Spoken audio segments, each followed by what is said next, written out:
In this part of our tutorial, we're going to introduce the else if statement in Android. So it's a little different from the double if. We'll have an if and then an else if rather than two ifs. So we're going to test if a condition is true, and if it is, then we will have an outcome, and if it's not, then we'll have a different outcome. So we're going to use the example of testing to see if we can make a purchase or not, similar to the previous video, but again using else if statements rather than two ifs.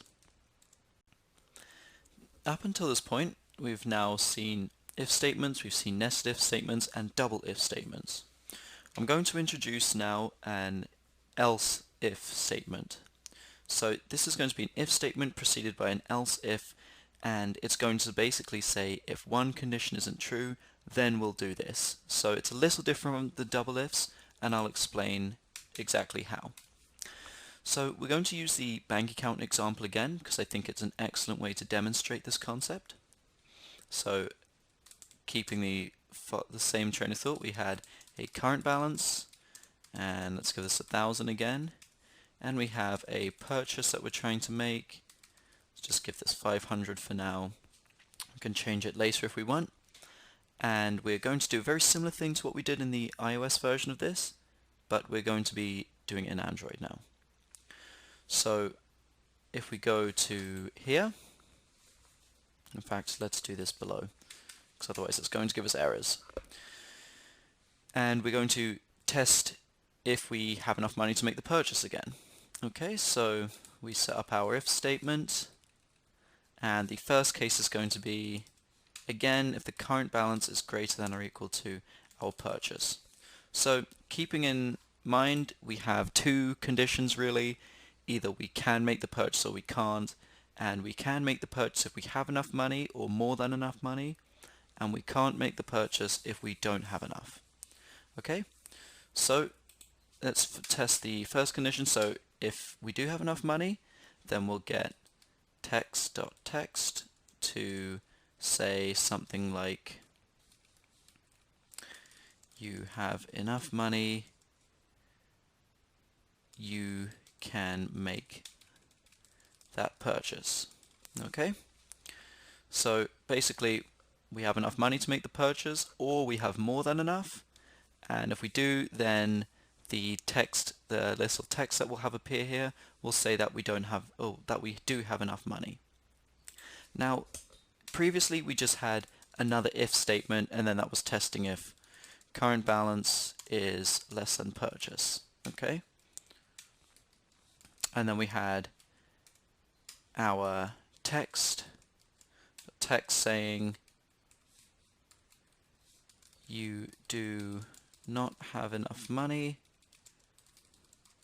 to make that purchase. Okay, so you do not have enough money. In fact, let's say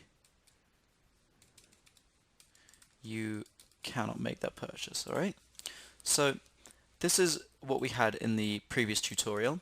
So what was happening is the code would, or the compiler would come across this first if, it would test the statement, regardless of whether or not it was true, it would test the second statement. Now this is where the else if statement comes in handy.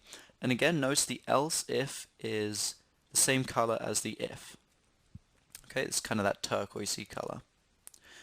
Now what this does, it's a little different from the if statement. There's the subtle difference that it tests only one of these two conditions. So before, when we had just the if, it was testing both conditions regardless of whether one or both of them were true or both of them were false. Either way, it would test both conditions. The else if ensures that only one of these two conditions is going to be tested.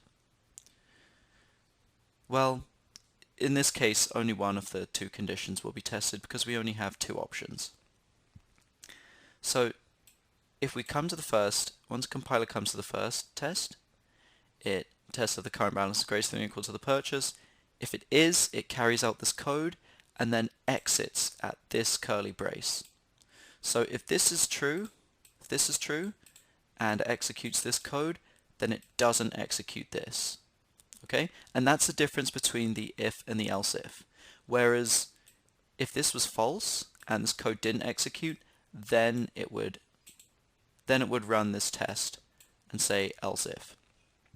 So it could be running one test or it could be running two, depending on the outcome. So that's the difference between the if and the else if, is that it doesn't always run both if statements. Again, would always run both, whereas this would only run the second test if the first test failed. Okay? So although we can't see that the code is testing only one of two, we can pretty much see the same outcome as we had before, so we can run these tests. We'll just run this with the Nexus S. So we have a current balance of 1,000 and purchase of 500, so we have enough money to make the purchase being printed out. Okay, we have enough money, we can make that purchase. That's good stuff. However, if this is a very expensive purchase, let's say 1,500, we'll run this again. And we should see that we cannot make the purchase. Cool, you do not have enough money, you cannot make that purchase. Alright, so in this particular example, it's doing a very similar thing to the double if statements, but remember, keeping in mind that if the first statement is true, the second statement isn't even tested. And that's the difference between the if and the else if statement. If there's the double if, both conditions get tested regardless, whereas if there's the else if, the second condition only gets tested if the first condition fails. Okay, and that's the main difference between the if and the else if, or the double if and the else if. In this part of our tutorial, we introduced the else if statement in Android. So we tested the condition, see if we have enough money to make a purchase. If we did have enough money to make that purchase, then we got a message saying we can, and then if we didn't have enough money, we got a message saying that we can't make that purchase. So this time we used an else if and an if rather than two ifs. So by now you should be able to distinguish between the double if statements and the if and the else if, tell the differences and where to use double ifs and where to use else ifs. So in which case would one be optimal and the other not.